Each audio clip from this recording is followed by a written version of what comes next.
Hello everybody and welcome back to another CRL video. Today we will be discussing the finals of league play as well as getting ourselves into playoffs, national championships as well. I want to apologize first of all for this video coming out a little teeny bit late. Um I have 3 exams this week and it's a lot. My room is currently a mess. If you can't tell from the background, from my hair, from my eyes, from my voice. Yeah, it's been a lot. We're just gonna, quickly go over everything as I'm already showing all the results. So I hope that you've been able to look through that all because yeah, we're just gonna get right into it. Starting of course top left, Akron Blue. Not quite the ending to the season that they were wanting. Akron Blue losing 1-3 to both Northwood Blue, which I think that one was really expected, as well as 1-3 to Ball State, who we will get to in just a bit. Akron Blue losing out on that chance of top two because of this. Then going over to Akron Gold sweeping Ole Miss. That one was a very unexpected one. This actually kept Akron Gold very much alive in the race for top six until basically the end. And it also meant that Ole Miss were basically knocked out of top six because of that specific sweep, as well as a few other things for them, but we'll get to them later. Brewton-Parker didn't have anything special. Fisher Black didn't have anything special. Fisher College lost 1-3 to WVU, and I'm actually going to get to WVU right at the end. Illinois State just a lot of losses. Kennesaw State actually went 0-3, losing to Fisher Black and Nichols, which was a little shocking. Nichols College making things very interesting by sweeping Ball State. Ball State were looking pretty confirmed for top six, and then Nichols College swept them, making it between mostly just Ball State, Akron Gold, and Ole Miss. But even then, Fisher Black, Kennesaw, Illinois, and Brewton-Parker all had chances, as well as Nichols. It was like final day, like the Wednesday or Thursday of last week, where they were going into like matches, or it was Wednesday of last week. They were going into matches, and there were still like 7 teams fighting for that 6th spot. Everyone else had been confirmed, but it was everyone fighting for that 6th spot. It was so intense. Very exciting stuff. Northwood Blue, we already talked about. Northwood White beating Ball State was massive. That is actually, I believe, what got Northwood White into playoffs or into nationals. Was their win over Ball State specifically. And then Ole Miss being swept by Akron Gold, as I said before, brought Ole Miss down a decent bit. Then they had to try fight back, hoping to get some game differential. But honestly, Ole Miss's game differential not good. It was not good. We'll look at that in a minute. Rochester beating St. Clair, so that put them above basically St. Clair and Oakland. Didn't make any difference really, but it happened. And then West Virginia, the 3-0 to end off their season. So they're 3-0 over Kennesaw, pretty expected, but it kept them fairly alive in the top two conversation. The 3-1 over Fisher College was necessary for them to be able to get a top two because Fisher was looking pretty set on that top two spot if they could win that series. And then West Virginia, actually, hold on. Before West Virginia, looking back at Fisher, sweeping St. Clair College, which put Fisher College at a +3 game differential over West Virginia, meaning that West Virginia had to sweep in their match against Illinois State because they get the head-to-head against Fisher. And they get the sweep over Illinois State, getting West Virginia the number 2 spot over Fisher College in a head-to-head. They have the same game differential, and that's so insane. And then moving down to the West, not that much insane happened because as of Monday, they had already known everyone who's making it. Big thing, Columbia Navy losing to both Oklahoma Christian and St. Edwards. That was a massive shock to them. Pretty decent shock to us as well. And then Columbia Silver dropping 2-3 to Missouri S&T meant that Columbia Silver was forced down to that 6th spot because of that, even though they had things confirmed. And then Oklahoma Christian's 3-1 win over Columbia College Navy brought them up to 5th guaranteed. And St. Edwards were able to really capitalize this week, going 4-0 on the week. So now we can just go ahead and look at some league play standings to end things off of league play. You can see number one, of course, Northwood Blue, 15-0, very exciting stuff. Not shocking, not surprising whatsoever. Then West Virginia and Fisher, 12-3, both 24 game differential. It all came down to that head to head in the end. It was such an exciting thing to see in the chat happen. And then Akron Blue and Northwood White tied, but Akron had the higher game differential. Ball State had a three-way tie, but their game differential was amazing, a +8 compared to Akron Gold's 2, and Ole Miss's -4, which is insane to me that Ole Miss had a winning record, but had a fairly negative game differential, and then things just slowly went down. Illinois State and Kennesaw State actually had a perfect tie as well and had to do the head-to-head for 12th compared to 13th, which is an extra $150.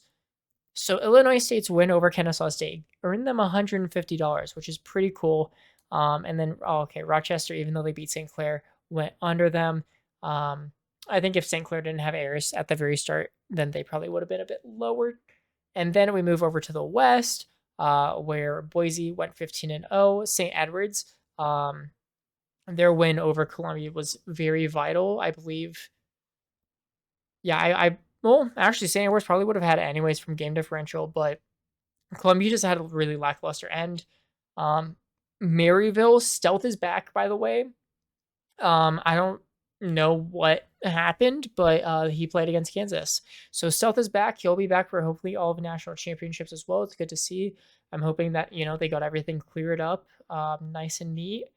Then Oklahoma Christian, that win over Columbia, actually is exactly what got them the 5th seed, and then Columbia College Silver in the 6th seed, who will now have to play against Fisher Falcons in round number 1, which is not great. And then look at this, 8th is Carolina, 6-9 with a -8, and then San Diego State Mizzou tie for 9th and 10th. It doesn't make any difference there. And then Missouri S&T 6-9 as well at a -11. This one was actually the West was. We need to talk about. Okay, everyone was talking about how the West is super top heavy, and then everyone is just a massive tier below them under top 6. I would actually say that that's very untrue. Looking at this, I mean, UNLV were holding their own against a lot of the upper teams.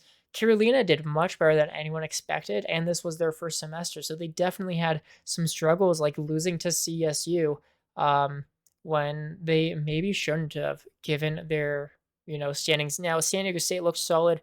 Mizzou and Missouri S&T look solid. Lubbock Christian actually did look solid. They just had a lot of uncharacteristic misses. And then even UT Arlington all the way at the bottom. I just realized that 15-16 is also a tie. That's crazy. UT Arlington, a lot of their losses went to game 5, actually.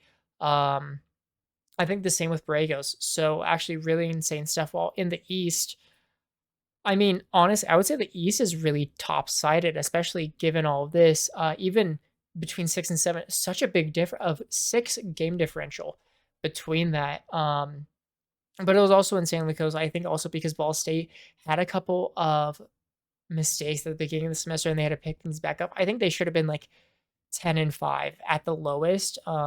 Their loss to Illinois State just shouldn't have happened, that kind of stuff. In which case, there would just been an actual separation between top 6 and the rest of the East that no one could really touch.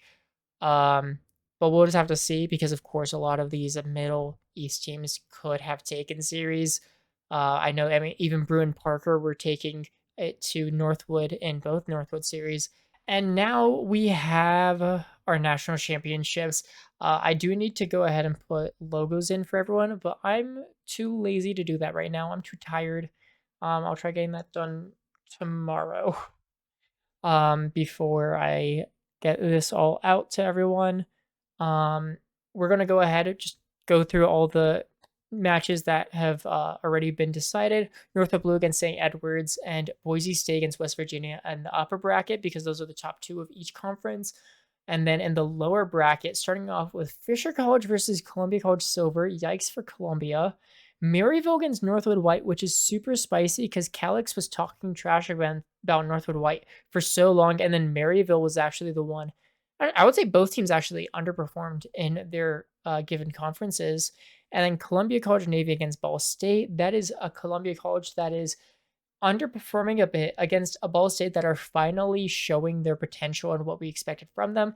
And then Akron Blue against Oklahoma Christian, which honestly, I kind of have no storyline for them. That's kind of the only one that doesn't have anything. But it'll be very exciting to see. We're going to actually start off in the lower bracket. We have two best of five sections, and then everything for the rest of the entire weekend is best of seven. All this will be happening on twitch.tv/Rocket League, so make sure to go check it out if you haven't before, which I would expect all of you have if you're watching my videos of everything. Starting off, Fisher College against Columbia College Silver. No contest. Fisher College are going to destroy Columbia College Silver. They shouldn't drop a game. They should barely drop any goals, not going to lie. Fisher College are supposed to be really good still. They are really good still. I think they just had a couple hiccups. I think they maybe didn't take this as seriously as they should have. Then Maryville against Northwood White. This is a really tough one. I am going to give it to Northwood White because, for one, I think East is better than West. Two, Northwood White beat Maryville in a grudge match. And three, I think that, honestly, Maryville just don't look good given their talent. All three players at Maryville are super amazing, but they just don't click at all. It's kind of insane how bad they work together, all things considered. And especially Calix. I was kind of disappointed in Calix this semester, so I'm hoping he shows up in the national championships where he should shine. And then Columbia College Navy against Ball State. I think this one will actually be really, really close. I am going to give it to Columbia College Navy. Ooh, I spoiled it by moving over there. I'm going to give it 3-2. Ball State are going to keep it super close. I think that if they played any other team from the West, they would beat that. Like I feel like any of the other three in the lower bracket, like Maryville, Columbia College Silver, or Oklahoma Christian, Ball State 3-1 minimum. I think Navy are supposed to show up, so they will show up. That and also because I'm also giving it to Akron, and I would like at least one West team to make it slightly far. Then I am going to just do lower round 2. Fisher College against Northwood White should be a 3-1 in favor of Fisher College. Northwood White I could fully see upsetting here, but Fisher should take this very seriously. They should be putting in their full effort this week for the national championships because they don't know how Worlds is going to work yet. None of us know how Worlds is going to work yet. So we will just have to see then Columbia College Navy against Akron Blue. We've actually seen this before last semester in the spring, and Akron Blue, I want to say either swept or just really dominated. I'm going to say a 3-1 in favor of Akron Blue, honestly. I think Columbia College are looking worse than last year, which is interesting because they dropped Cosmic Flippy down to their B team in favor of Excelst, who I think is not performing nearly as well as people expected. Then we'll move on to the upper bracket. North of Blue, of course, aren't losing any series. I'm going to give it a 4-2. St. Edwards are actually looking pretty solid. And then Boise State against West Virginia. This is actually a really tough one. I've been thinking about this for a long time because people are wondering, okay, where do Boise State stack up against everyone else? And especially in the East, because we've only seen them play the West. They dominated all of the West. Now we have to see how they do against the East. I am going to give this one to Boise, I think, 4-3. It's going to be incredibly close, so we'll have to see. And then lower bracket, St. Edwards versus Fisher. Fisher should win this. I'm going to say a 4-1, honestly, in favor of Fisher. West Virginia versus Akron Blue. This is a tough one, honestly. This is really tough. I'm going to give this one to Akron. I feel like this might be a little bit of an upset here for people, but I think that I don't know. I'm even though West Virginia got second, I'm just somehow not convinced by them. Um, I don't know. It just seems like whenever I actually watch them play, there's missing pieces that other teams don't capitalize on. And I think that Akron should be the team to capitalize on those kinds of things. Then we'll have upper finals where two undefeated teams go at it, and Northern Blue, of course, is going to win. I'm honestly going to say 4-1. I don't think that Boise stand a chance against Northern Blue. Fisher against Akron. I'm going to give this one to Fisher. We'll go game 7. Boise against Fisher. I'm going to give it to Fisher again, honestly. I think Boise, you're definitely not top 2 in the nation.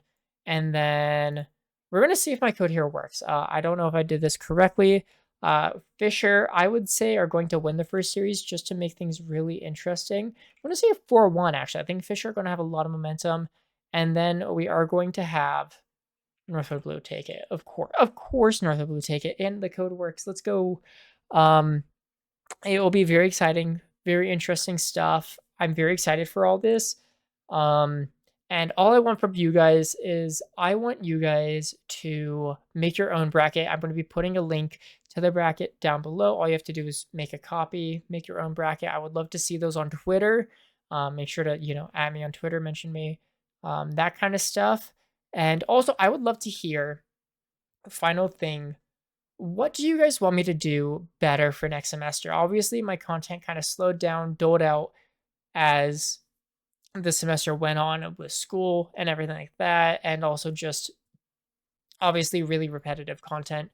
I would love to hear your guys' thoughts on what you would like to see improved. So make sure to leave that in the comments. I'd really appreciate that. And I will see you guys next time. Peace out.